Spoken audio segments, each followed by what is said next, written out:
Les podcasts de l'ARES. Votre passeport sonore pour mieux connaître et mieux comprendre l'enseignement supérieur en Fédération Wallonie-Bruxelles.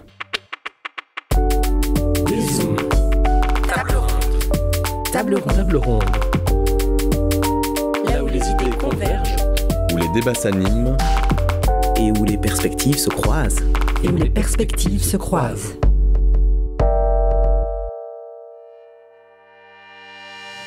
Bonjour et bienvenue dans ce nouvel épisode des podcasts de l'ARES. Nous avons le plaisir d'accueillir 3 intervenantes pour échanger autour des stratégies, politiques et pratiques d'internationalisation dans leur établissement d'enseignement supérieur respectif.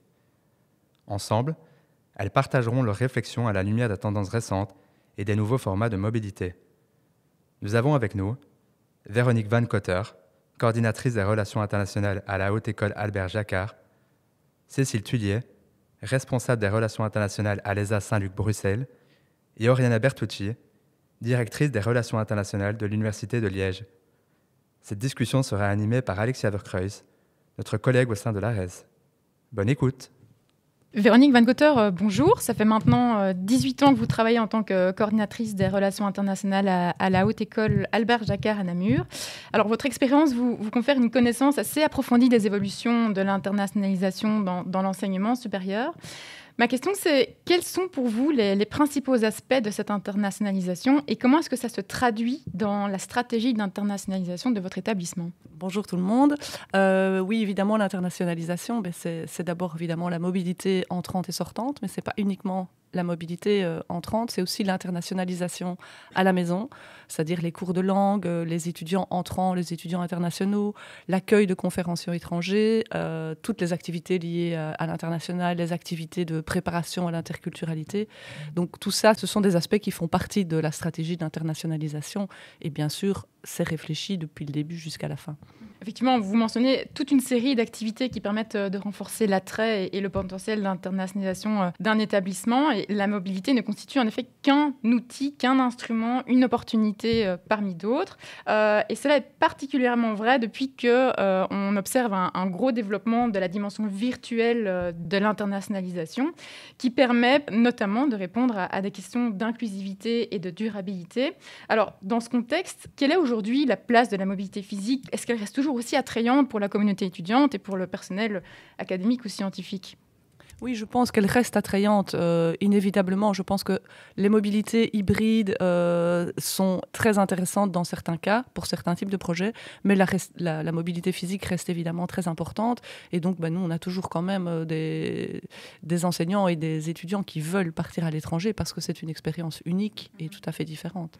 Et parlant d'expérience unique, Cécile Thuillier, quand on pense à l'internationalisation, instinctivement, on pense à l'anglais, comme Véronique Van Cotter vient de le mentionner, à une offre de cours en anglais, à des professeurs qui parlent et qui enseignent l'anglais, à la formation des étudiants à l'anglais. Mais est-ce qu'une stratégie d'internationalisation ne pourrait-elle pas se penser aussi dans un contexte francophone ? Complètement, parce que c'est notre cas. Tous les cours sont donnés en français dans notre école. Et en fait, il y a quelques années, on a fait une grande réunion de concertation sur l'internationalisation de notre école. Et en fait, c'était vraiment un choix de l'école, des enseignants, de maintenir le français comme langue de cours, notamment dans tout ce qui est art visuel où la narration a une place centrale. Donc effectivement, un enseignement exclusivement en français, ça coupe la possibilité nette de certains partenariats, notamment pays scandinaves, où là c'est quasiment impossible. Mais en même temps, l'expérience de la langue du pays d'accueil dans l'apprentissage est aussi une richesse, fait aussi partie de l'expérience, de la même façon que nos étudiants qui partent en mobilité en Italie ou en Espagne apprennent également la langue du pays dans lequel ils vont.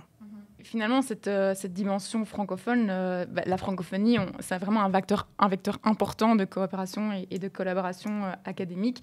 Et l'ARES a notamment lancé plusieurs initiatives ces dernières années donc on s'est vraiment inscrit dans ce mouvement pour renforcer les liens entre les institutions d'enseignement supérieur en Fédération Wallonie-Bruxelles et leurs homologues francophones. Et on pense notamment à la Suisse, au Canada, à la France et même, bien sûr, à l'Afrique francophone. Alors, Oriana Bertucci, l'Université de Liège est une institution de taille importante. Un certain nombre des mobilités sont effectuées par des membres du personnel scientifique. Et cela mène en fait à un élément qui n'a pas encore été abordé jusqu'à présent et sur lequel j'aimerais pouvoir vous entendre. C'est l'internationalisation qui est attachée aux activités de recherche de l'université. Alors, comment l'université développe-t-elle l'internationalisation de sa recherche ? Alors déjà, il faut savoir que 50% des doctorants à l'Université de Liège viennent de l'étranger. Alors on est déjà dans un environnement assez diversifié, interculturel.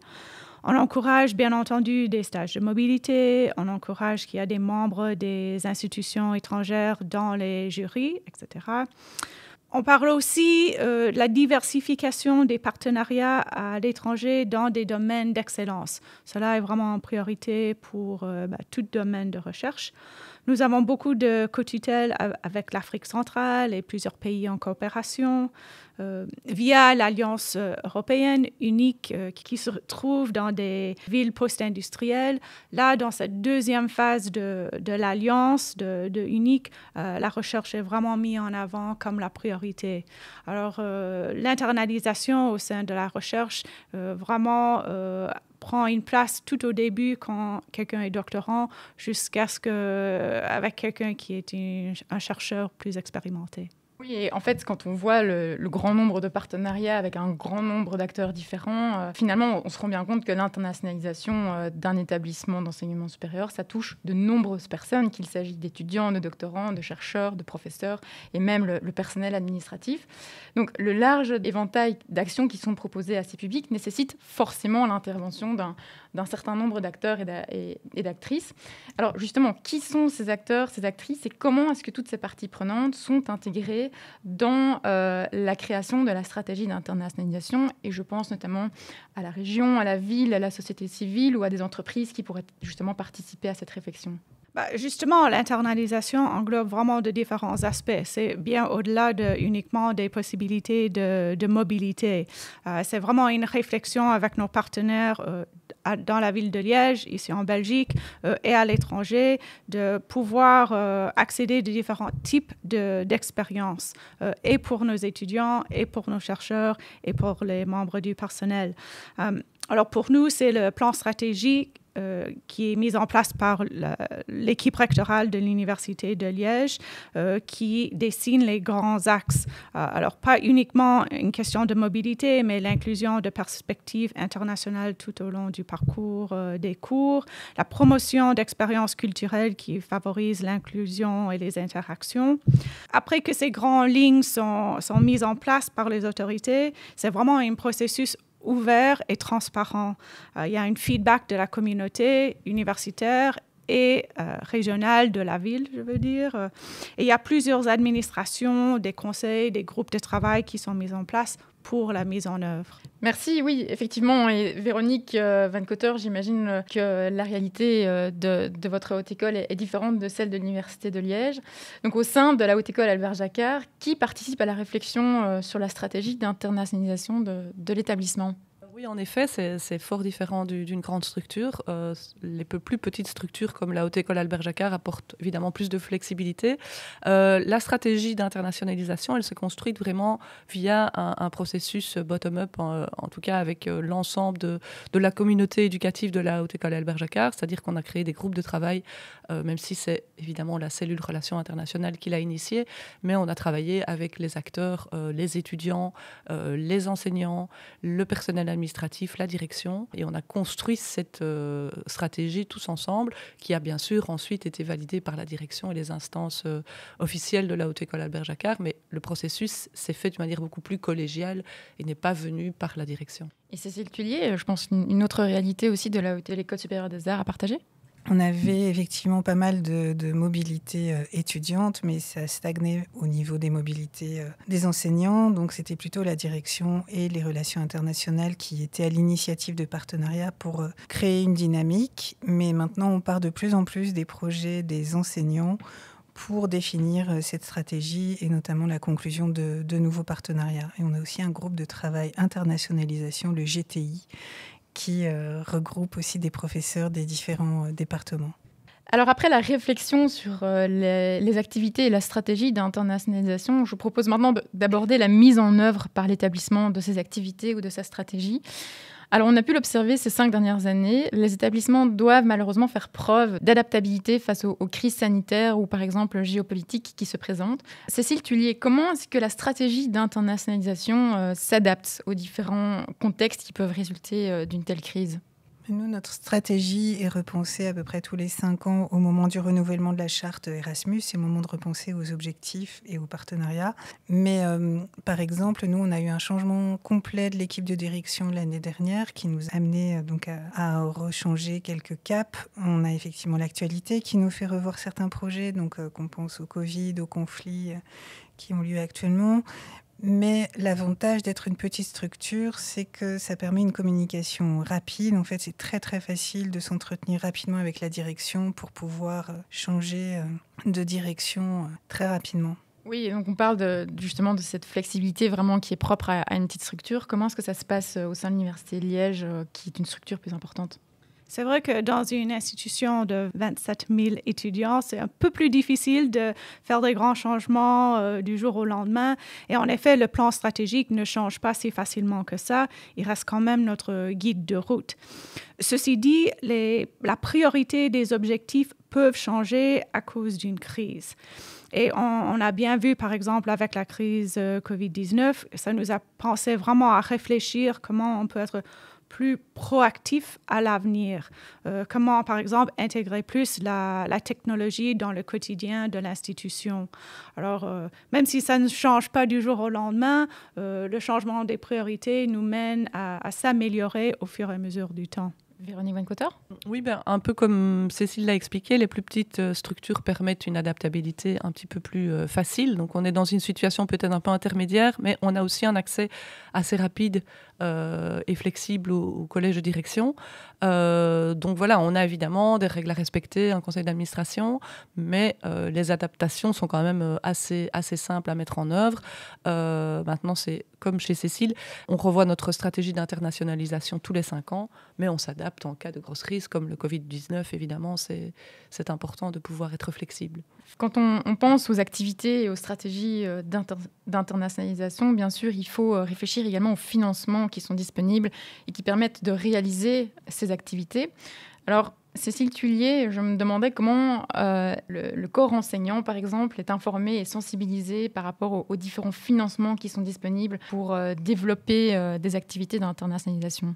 On a tout d'abord une brochure qui répertorie les différentes possibilités et qu'on met à jour tous les ans. Il y a une présentation en fin d'année aussi devant l'ensemble de l'équipe, tant enseignante qu'administrative, des différentes possibilités de financement, notamment aussi des projets impliquant des étudiants. C'est vrai que pour nous, ça va être plutôt la discussion informelle, les discussions de couloir qui vont être assez déterminantes. Et on a à peu près entre 150 et 160 enseignants. Moi, je les connais tous. Je mange avec eux le midi, je les croise régulièrement. Donc, en fait, c'est ça qui est le plus facile aussi, le plus déterminant. Et puis, s'il y a quelqu'un qui hésite aussi à partir en mobilité, j'essaye de les mettre en contact, de mettre en contact cette personne avec un ou une professeure qui est déjà partie et qui pourra aussi transmettre son expérience et apaiser les craintes. Justement, en parlant d'apaisement et de crainte, Véronique, vous l'avez dit en début de podcast, l'internationalisation, ça ne se résume pas à des mobilités classiques, comme on pourrait penser une mobilité Erasmus d'environ 6 mois. Il y a des nouveaux formats de mobilité qui se développent et qui ne sont pas toujours connus par toute la communauté académique de l'établissement. Alors, comment est-ce que vous, au sein de votre établissement, vous sensibilisez votre communauté étudiante aux différentes formes d'internationalisation qui existent, comme par exemple l'internationalisation à la maison ou les mobilités courtes qui ont tendance à se développer de plus en plus. Comment est-ce que vous arrivez à toucher un public plus large que ceux qui souhaitent ou qui peuvent tout simplement réaliser une mobilité classique et physique ? Oui, alors c'est un travail de longue haleine. C'est vrai que la mobilité enseignante, c'était un petit souci il y a encore quelques années à la Haute École Albert Jacquard. On a beaucoup travaillé dans ce domaine-là, donc vraiment pour les sensibiliser davantage. Comme l'a dit Cécile, dans les structures petites à moyennes, il y a aussi évidemment le bouche à oreille. On rencontre beaucoup d'enseignants, personnels administratifs, etc. Donc on peut leur en parler, mais on a évidemment toute une série de mesures qui sont mises en place, comme des séances d'information qui sont sont d'abord à destination des étudiants, mais où les enseignants sont également invités. Nous avons aussi un intranet avec une partie sur tout ce qui touche aux questions des relations internationales, qui donne pas mal d'informations sur toutes les possibilités pour les enseignants. Nous envoyons très régulièrement également des emails. Et alors, nous avons aussi notre soirée relations internationales qui aura d'ailleurs lieu la semaine prochaine au moment des Erasmus Days. Et là, vraiment, c'est un peu comme une grande fête des relations internationales à la Haute École Albert Jacquard où les enseignants sont invités. Il y a des témoignages d'enseignants, donc ils viennent expliquer leur expérience de mobilité. Et ça, c'est vraiment quelque chose qui fonctionne très bien. Évidemment, il y a les réseaux sociaux aussi, on ne peut pas les oublier. Et donc, ça dépend un peu du type d'enseignant. Certains enseignants aiment mieux le bouche à oreille, d'autres préfèrent les réseaux, d'autres aiment bien venir à la soirée. Voilà, c'est un ensemble de mesures qu'on répète tout au long de l'année. Oriana Bortolucci, je me demande si à l'Université de Liège, la sensibilisation se fait facilement lorsqu'il y a un tel nombre d'étudiants et de personnel académique et scientifique. C'est vrai que depuis quelque temps, on réfléchit à des possibilités de mobilité hors qu'une mobilité classique. On essaie vraiment de travailler avec des facultés qui indiquent que la mobilité classique n'est pas possible dans leur cursus. Je pense notamment au BIP, ou Blended Intensive Programs, qui encouragent une mobilité virtuelle, une partie en ligne, une partie en présentiel. Je pense aussi à l'internalisation at home, ce qui encourage une participation ou l'intégration d'une dimension internationale directement dans les cursus. Des cours sont donnés en collaboration avec des profs invités de l'étranger. Alors, c'est uniquement une personne qui se déplace. Il y a des séminaires, des ateliers, des projets collaboratifs qui sont organisés en ligne, ce qui permet aux étudiants de travailler avec des experts du monde entier. Le Liège propose aussi des activités interculturelles sur le campus. On a un festival de culture qui a eu lieu l'année passée au mois de novembre. Cette année, ça va avoir lieu également au mois de novembre, mais lors de notre semaine internationale. Alors, ces événements culturels, on a des conférences internationales, des initiatives avec des associations étudiantes internationales aussi, qui permettent vraiment à tous les étudiants de bénéficier d'une ouverture sur le monde sans quitter Liège. Alors, les mobilités courtes, comme les échanges de quelques semaines ou les programmes d'été, les summer schools, sont également promus. Alors, ces formats sont plus flexibles et permettent aux étudiants qui ont des contraintes académiques, financières ou personnelles de vivre une expérience internationale quand même. Ceci dit, les mobilités courtes sont beaucoup plus coûteuses, à la fois en argent et à la fois en durabilité. Alors, c'est vrai que nous devons vraiment bien réfléchir si partir 2 semaines à l'autre bout du monde pour faire un stage qui peut-être pourrait avoir lieu plus près de chez nous, est-ce que cela est vraiment une valeur ajoutée pour la recherche et en question de durabilité? Cécile Thuillier, dans une structure où justement l'interpersonnel est très important, de quelle manière est-ce que cette sensibilisation a lieu? Chez nous, la mobilité, c'est une possibilité, pas une obligation comme dans certains autres établissements, mais finalement, on se rend compte qu'il y a peu d'étudiants qui partent en mobilité longue. Et donc l'objectif, c'est, comme l'a expliqué Oriana, de toucher un maximum d'étudiants et d'enseignants aussi au sein de l'ESA Saint-Luc-Bruxelles. Et donc, on utilise ces nouveaux formats de mobilité. On utilise beaucoup l'invitation d'artistes étrangers, donc par les experts invités, pour animer des workshops, des conférences. On utilise aussi les mobilités courtes pour des étudiants qui jusqu'alors étaient privés de mobilité parce que ça ne s'intégrait pas dans leur cursus. Par exemple, des stages en master qui sont donc de courte durée. Là, on va organiser notre premier BIP dont a parlé Oriana tout à l'heure. Et puis, on a aussi un programme, donc un master de spécialisation qui est financé. Donc, c'est la CCD, la Commission Coopération et Développement de l'ARES, qui finance donc des boursiers de la coopération et développement qui viennent de pays partenaires, donc de la coopération belge. Et donc, ça assure aussi une mixité des cultures et des pratiques artistiques. Alors, On arrive à la fin du podcast, mais avant de conclure, j'aimerais quand même parler de l'outil DIES, qui présente divers descripteurs d'internationalisation de l'enseignement supérieur. Alors pour les auditeurs et les auditrices qui ne connaissent pas cet outil, c'est en fait le fruit d'une collaboration entre l'ARES, le ministère de la Fédération Wallonie-Bruxelles, les experts de Bologne et l'agence AEF Europe, qui a en fait pour objectif de stimuler la réflexion sur les activités d'internationalisation et de soutenir le développement et l'auto-évaluation par les établissements de leurs activités et stratégies. Alors Véronique Van Cotter, vous connaissez bien l'outil DIES parce que vous avez en fait contribué à sa création il y a plusieurs années.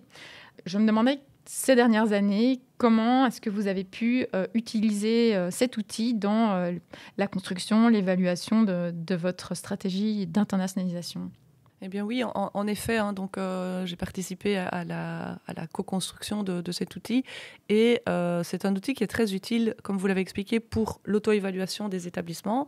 Et lors de la création de notre stratégie d'internationalisation, on a vraiment passé en revue tous les critères pour voir où on en était, pour faire vraiment une mise au point avant de réfléchir à notre stratégie. Et à présent, on approche tout doucement de 2025, qui est l'année du renouvellement de notre stratégie. Et donc là, à nouveau, on va réaliser cette auto-évaluation grâce aux outils d'IES qui nous permettent de voir où on en est dans l'évolution avec les nouveaux critères qui vont bientôt sortir. Je pense à la diversité, à l'inclusion, à la durabilité. Et donc tout ça nous permet vraiment de rester à jour au quotidien par rapport à l'internationalisation de notre institution. En effet, l'internationalisation, ce n'est pas quelque chose qui est figé. Je pense qu'on a pu le voir tout au long de cette discussion. Il y a différents acteurs qui évoluent dans la mise en place et la mise en œuvre de cette stratégie. Il y a aussi différentes thématiques qui prennent parfois de l'ampleur au fur et à mesure des années ou tout simplement aussi des crises. Et c'est notamment le cas, effectivement, de l'aspect plus durable et de l'aspect plus inclusif de l'internationalisation. Et ces deux éléments que nous allons essayer de pouvoir intégrer dans cet outil de manière à ce qu'il puisse effectivement servir aux établissements de la manière la plus à jour possible. En tout cas, je voulais vraiment vous remercier toutes les trois pour votre participation à la réalisation de ce podcast. C'était, je pense, intéressant pour nous comme pour les éditeurs.